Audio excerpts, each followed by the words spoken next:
Guys, Netflix पे एक बहुत ही बड़ी मूवी रिलीज हुई है। आप बिलीव नहीं करेंगे, इतनी अच्छी मूवी शायद ही नेटफ्लिक्स पे पहले कभी रिलीज हुई होगी। जिस मूवी की मैं बात कर रहा हूँ, आप लोग ने शायद उसका नाम अभी तक सुना नहीं होगा या आप लोगों ने कहीं पर उसकी चर्चा नहीं सुनी होगी, लेकिन मैं आपको बता रहा हूँ इस रिव्यू में। उस मूवी का नाम है प्लान ए प्लान बी। इतनी बड़ी मूवी है कि मुझे उस मूवी को देखने में 2 दिन लग गए। अब आप सोच रहे होंगे क्या ये बाहुबली जितनी बड़ी मूवी है जिसका पार्ट 1 और पार्ट 2 है? नहीं, ये बाहुबली जितनी बड़ी मूवी नहीं है। ये मूवी सिर्फ 2 घंटे की है, लेकिन मुझे 2 दिन इसलिए लगे क्योंकि मैंने परसों रात को जब ये मूवी स्टार्ट की, उसके आधे पौने घंटे के बाद मुझे इतनी लाजवाब नींद आई है कि मैं आपको बता नहीं सकता हूँ।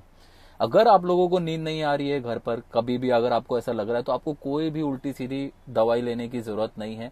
आप सिर्फ प्लान ए प्लान बी चलाइए, आपको आधे घंटे के अंदर नींद आ जाएगी। मतलब मुझे समझ में नहीं आ रहा है कि हो क्या रहा है इंडस्ट्री में। मतलब लोग बैठे हैं आपस में, 3-4 लोग बैठे हैं और सोच रहे हैं कि चलो यार बहुत पैसे हो गए, थोड़े से पैसे खर्च करके कोई मूवी बना लेते हैं। अरे भाई, मूवी बनानी है तो थोड़ी सी मेहनत कर लो, थोड़ा सा स्क्रिप्ट लिख लो, थोड़ी सी स्टोरी ढूंढ लो, कोई अच्छी सी, कुछ अच्छा सा कॉन्सेप्ट लेकर आओ यार। नेटफ्लिक्स पर आप मूवी ला रहे हो, क्यों लोगों का टाइम वेस्ट कर रहे हो? मुझे समझ में नहीं आ रहा है। रितेश देशमुख मुझे बहुत अच्छे लगते हैं, मैं उनका बहुत ही बड़ा फैन हूँ। जब वो कपिल शर्मा शो में आते हैं तो उनका सेंस ऑफ ह्यूमर मेरे को इतना अच्छा लगता है कि मैं कपिल शर्मा से ज्यादा उनको देखना पसंद करता हूँ। इतना बड़ा फैन हूँ मैं रितेश देशमुख का। उनके रील्स बहुत बढ़िया आते हैं, जेनेलिया के साथ या अकेले भी वो डालते हैं, बहुत अच्छा लगता है मुझे। रितेश देशमुख को ऐसी मूवी करने की क्या जरूरत पड़ी है, मुझे समझ में नहीं आया। ठीक है, माना कि उसमें उनका लीड कैरेक्टर है, बट दैट डजंट मीन कि आप कोई भी स्टोरी को एक्सेप्ट कर लोगे, कोई भी स्क्रिप्ट को एक्सेप्ट कर लोगे।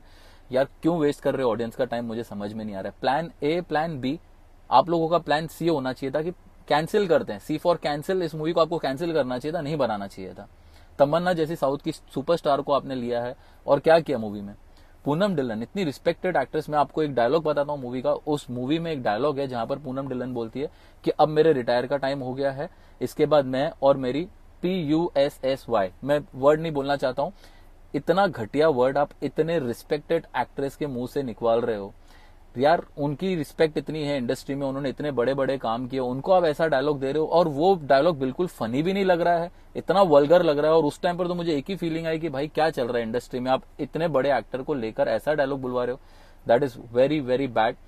इस मूवी में तमन्ना जी जो है वो मैरिज ब्यूरो चला रही है या वो मैट्रिमोनियल चला रही है, पता नहीं क्या चला रही है, वो मुझे भी समझ में नहीं आया। वो कपल्स को जोड़ने की कोशिश कर रही है और उसमें एक सीन है जिसमें वो 10-12 लोगों को अपने ऑफिस में बुला के बोलती है कि आप अपनी आंखों में पट्टी बांधकर एक दूसरे को स्मेल करो और जिसकी स्मेल एक दूसरे से मैच हो जाएगी वो उनका मैच हो जाएगा।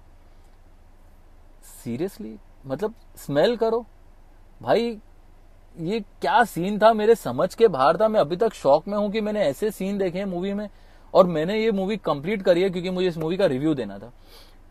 मतलब दूसरे दिन मैंने कंप्लीट करी है, तब मुझे ऐसा लग रहा था कि भाई मेरे पेशेंस का टेस्ट हो रहा है। मतलब मैं इतना इम्पेशेंट आदमी हूं कि मैं किसी चीज के लिए वेट नहीं कर सकता। लेकिन इस मूवी को देखने के बाद मुझे पता चल गया कि I have passed with flying colours, क्योंकि इतना पेशेंस किसी और में हो ही नहीं सकता इस मूवी को पूरी कंप्लीट करने के लिए। इस मूवी में तमन्ना जी का और एक डायलॉग है कि सोचो अगर सूरज नहीं डूबेगा तो चांद तारे तो वेस्ट हो जाएंगे, गुड नाइट और गुड इवनिंग तो वेस्ट हो जाएगी, ब्लैक कलर तो वेस्ट हो जाएगा। भाई ये कौन से डायलॉग है, ये कौन सा राइटर है, मेरे को उसके चरण स्पर्श करने हैं भाई। ये क्या मतलब, इसका मीनिंग क्या है भाई? अगर सूरज नहीं डूबेगा तो चांद तारे वेस्ट हो जाएंगे, good evening good night waste हो जाएगी। Are you serious? मतलब मैं अभी तक शॉक में हूं कि भाई ये डायलॉग सीरियसली किसी ने लिखे हैं और लिखने के बाद उसको पढ़ा है कि नहीं पढ़ा है, कि डायरेक्ट छाप दिया कि भाई चलो मैंने लिख दिया अब तो होना ही होना है। और गेस करिए, इस मूवी में सोशल मीडिया स्टार कुशा कपिला है। कुशा कपिला इस मूवी में क्या कर रही है मुझे कुछ भी समझ में नहीं आया। ना उनकी कोई कॉमेडी दिखाई है, ना उनको कोई डायलॉग्स दिए गए हैं, 2-2 मिनट के 4-5 सीन दिए गए, टोटली वेस्ट। ये तो ऐसा लग रहा था कि भाई अमेजॉन मिनी टीवी पे जो शो चल रहा है रितेश देशमुख और कुशा कपिला का, केस तो बनता है, केस तो बनता है, ये जो शो चल रहा है वहां से भाई रितेश देशमुख को बोला गया कि भाई कोई लड़की, मतलब कोई एक्ट्रेस हमको मिल नहीं रही है, तो आपके पास कोई हो तो बताओ। रितेश देशमुख ने, बाजू में कुशा कपिला बैठी थी, उनको पूछा कि भाई आप क्या कर रहे हो आज शाम को, चलो चल के शूट करते हैं। Totally waste. रही बात रेटिंग की, तो इस मूवी को मैं, वो जो उन्होंने कहा ना तमन्ना जी ने कि तारे वेस्ट हो जाएंगे, तो भाई मेरे भी स्टार वेस्ट हो जाएंगे, मुझे इस मूवी को कोई रेटिंग नहीं देना है। I can not give a single star for this movie. Thank you so much.